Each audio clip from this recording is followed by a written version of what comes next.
Hi guys, Adam here as usual. Thanks again for checking out my videos, appreciate it. This is going to be a sort of quick pedalboard rundown that I've been promising people I would do for a while. Firstly, I would say if anyone's interested in more information than I've put here, check out ironside.com, and I put a kind of rig breakdown on there. There's more stuff to add to it, but I explain sort of my choice of speakers, my choice of pedals, etc. in a bit more depth than I'm going to here. It's going to be mainly a sort of pedalboard demo, sound demo kind of thing. Also, I apologise for the sort of sound quality, it's coming direct into the cam. I was planning on dual mic in one of the speakers and sort of tracking it and everything so you guys could really sort of hear how it sounds. Can't find me mic stands. I think when I moved out I may have left them at sort of at my mum's house. So yeah, definitely need to find them. Also apologise if this is kind of bleached. It's a very bright day outside here in sunny Whitburn. So I'm running the new Ibanez SV470 that I've got. I've been experimenting with this guitar quite a lot. That's going to bleach quite a lot. And with my hand I can't even see it. It's going to bleach quite a lot, but the sun keeps coming in and going, so try and bear with it.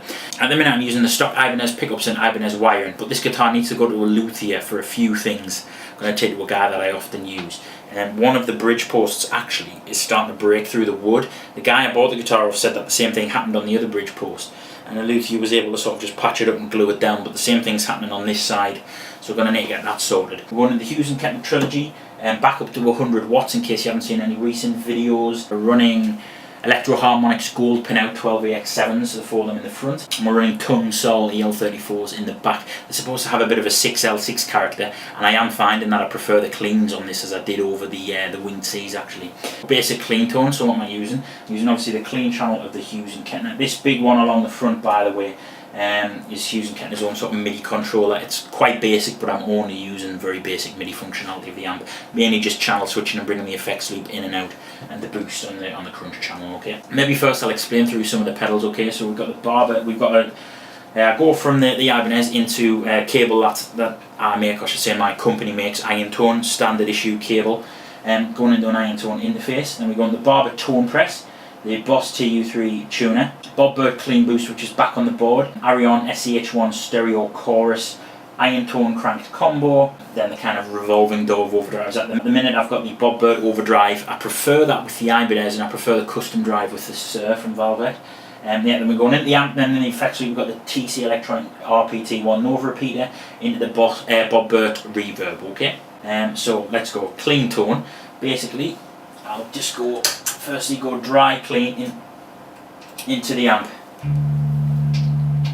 Tend to use the middle pickup.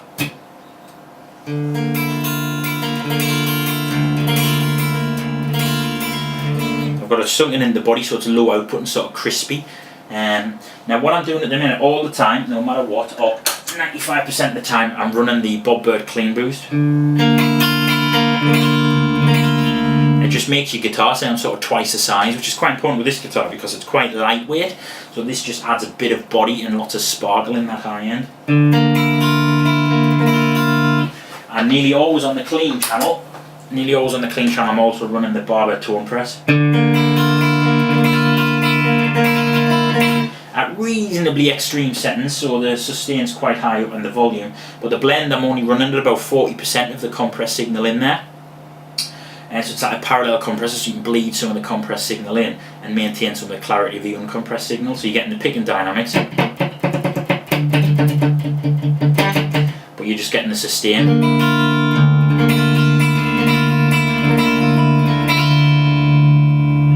And it's great for like chords as well.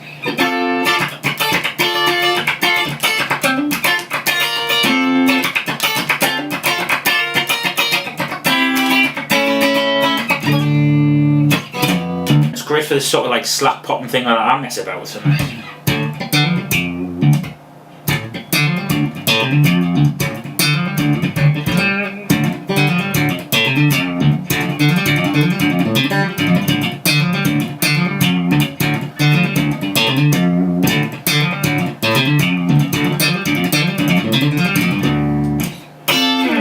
And then what I tend to do, and this is where I'll show you something really cool, and this is why I'm using the TC Electronic Nova repeater over any other pedal.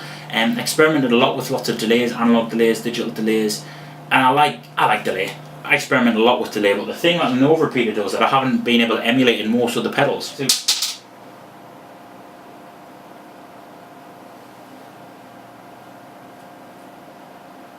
That's handy. Part of my other camera just literally fell apart. I'll be right back. And we're back. Yeah, literally part of that camera just fell apart. It's an old sort of flip mini HD thing. Not convinced it's working properly. We'll find out. I'll take a picture of the board and I'll patch that in, alright. So where was it? That's the basic clean tone. Now what I was saying about the Nova repeater that I like is I'm running the effects loop now in parallel.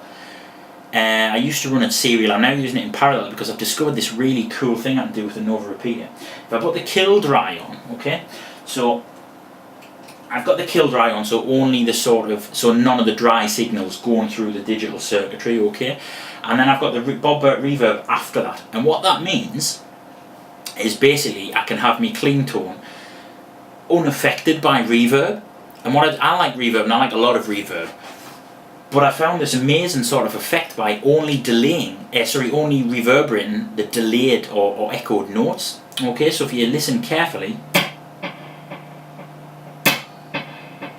yeah, if I turn that kill dry off, I get the reverb and the delay more or less at the same time. Yeah, but if I put that on, then only the delays actually have reverb applied to them. So you get the cleanness, you get the and then you get the and the delays are kind of reverberated. And that's something I found really cool because you get a crystal clear sort of tone. But then you get that mushiness behind. It's a really cool effect.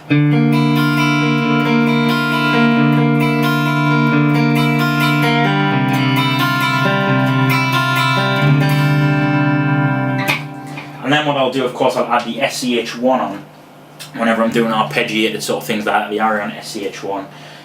This really does live up to the hype for me. It's absolutely fantastic. I have reasonably extreme settings, but I have the rate really slow, so I'm just getting a slow moving sort of warbling effect, and it just really thickens the clean tone. I found no chorus pedal that can do this as well as the SCH1. I'm trying to find more SCH1s, they're quite hard to find. So I'm thinking about getting a couple of Boss CE2s or something like that and trying to replicate this effect. But this just sounds, it's a noisy pedal, the buffer in it doesn't really suck tone, but it sort of brings the volume, the overall volume of the guitar down a touch. But you know what, the payoff is worth it for this fantastic tone.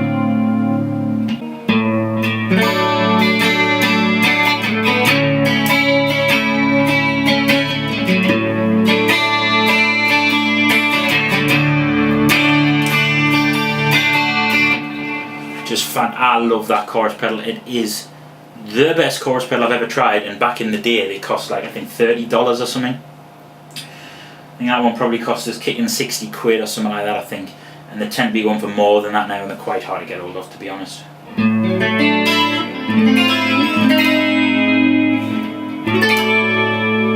But I really need to get my hands on a few more as backups and studio spares, etc. Clean tones. Now I'm not really using any drive pedals anymore on the clean tone for that. So what we'll do is then we'll go to the rhythm tone. What I do to the rhythm tone, I knock off the chorus and I knock off the tone press. It'd be really handy to sort of be able to press a button and have all that happen for you, but my budget is a long way off a rack system. And then I go to sort of this is basically me playing at home in general, patches on the MIDI controller. Go to patch B and we go to the ultra channel on the amp, and the only pedal we're running in front of it is the Bob Burt clean boost. So I'm going to play a little without the clean boost on.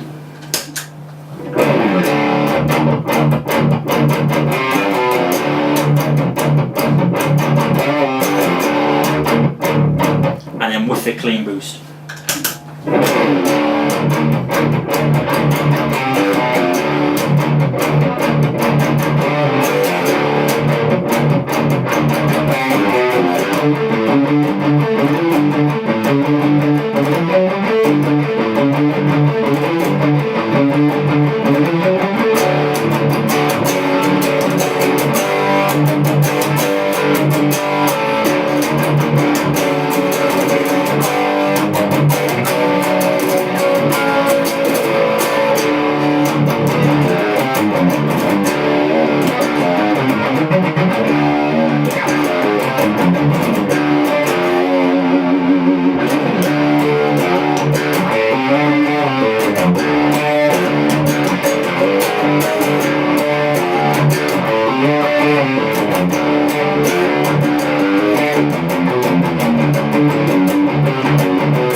So I'm really into sort of like progressive metal, progressive rock at the minute, and I think that's not a really modern, djenty sort of heavy tone, but it's a lot heavier and a lot more crunchy and a lot more drive than the kind of tones I used to go for.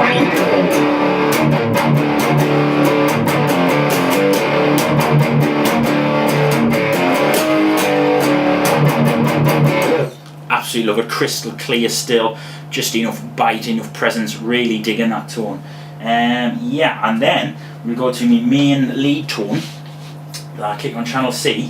I get the delay and the reverb back in, or that reverberated delay should we say, and also using the SV470 I'll kick in the Bob Burt overdrive as well. We also move into the crunch channel on the Hughes and Kettner.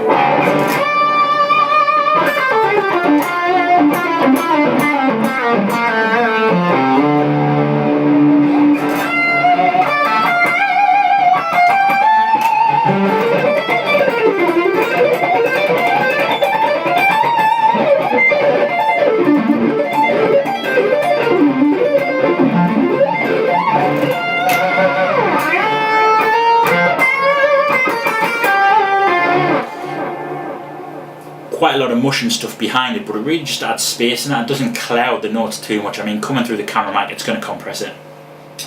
But in the room and mic'd up with, like, you know, your standard mics, it doesn't cloud over the main notes. And that's why I'm really liking that reverberated delay. The reason I opt for the crunch channel, let's check the time, sorry, the reason I opt for the crunch channel is because you still get that really defined pickup.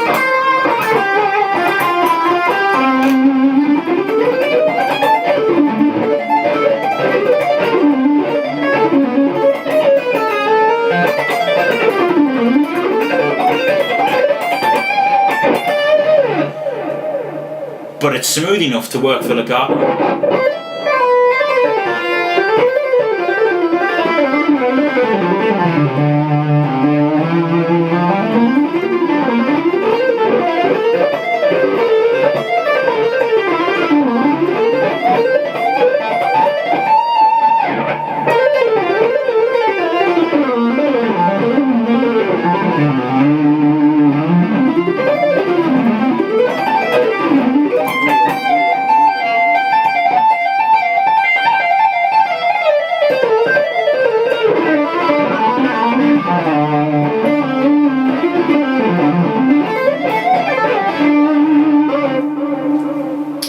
The fourth channel is the D mode on the MIDI pedal. It's going to be a bit of a sort of a random one. It's going to be different sort of patches depending on the song or the style of music or whatever I'm doing. At the minute I go over to the lead channel on the Hughes and Kettner set with reasonably low gain, and I'm using this as almost like two things: a sort of crunchier lead channel,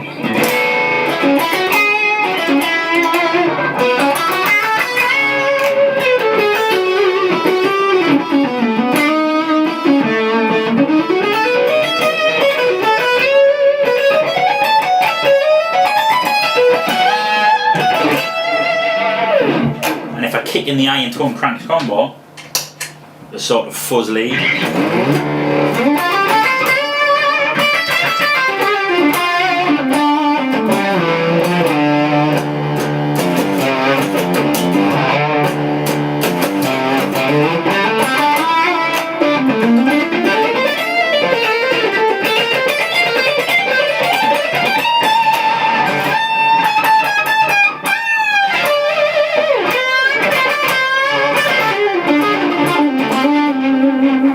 And the thing I love about the iron tone crank combo, I mean, my company makes them, I sort of hand make these and sell them, and we're going to be setting up again soon. But the thing I really love about the crank combos is that on the low strings it sort of gets this octave fuzz fat warm tone.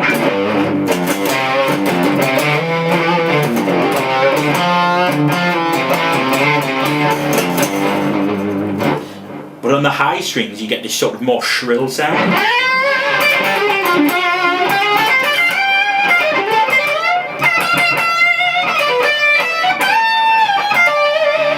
And all in all just makes the guitar sound really fat.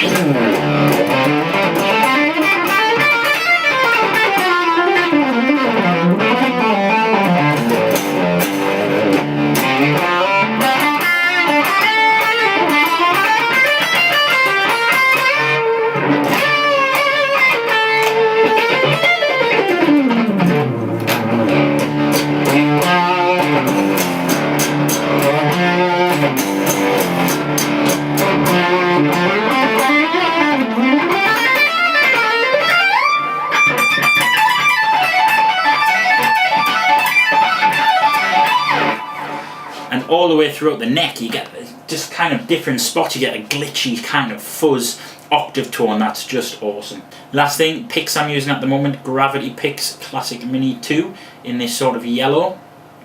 Friend Chris over in America makes them. Gravity Picks Classic 2, really enjoying them, kind of like a Jazz 3-ish kind of thing. A little bit thicker, a little bit firmer. You get a little bit of chirpiness when you hit the strings, but not as much as some other picks, similar picks that I've used in the past. Really digging these bad boys. So thanks for checking out the video, guys. Really hope you enjoyed it and that it answered sort of any questions. Ibanez SV470, iron tone cable, pedal board, using Kettner Trilogy at 100 watts. Just a sort of little bit above bedroom level, I guess. And Zilla 212 Studio Pro, I believe the cab is. We've got an open back, there's a 3-piece back, we've got the middle piece taken out, open back. And yeah, that's about it, guys. Stay tuned for more videos. Thanks for checking it out. Take it easy, guys.